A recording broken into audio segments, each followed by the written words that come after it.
Ito naman hong mga pantalan at iba pang transportation hubs kabilang din sa pinababantayan ngayon sa mga pulis dahil nga ho sa mga nagsisiuwian para ho makaboto.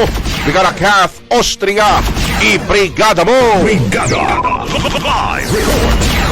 Inatasan ni PNP Chief General Romel Francisco Marbil ang mga pulis na tutukan din ang pagbabantay sa mga pantalan, terminals at iba pang transportation hubs. Ayon kay Marbil, inaasahan ang dagsa ng mga biyahero na uuwi sa kani-kanilang mga probinsya upang bumoto, partikular mula ngayong araw hanggang bukas. Bahagi ito ng malawakang pag-aanda ng PNP upang matiyak ang mapayapa, maayos at ligtas sa pagdaraos ng halalan sa buong bansa.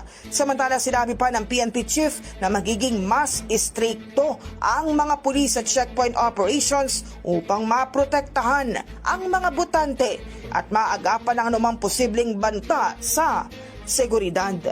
In the heart of changing lives, ako si Brigada Kath Austria ng 105.1 Brigada News sa Manila, the Music and News Authority. Rapido.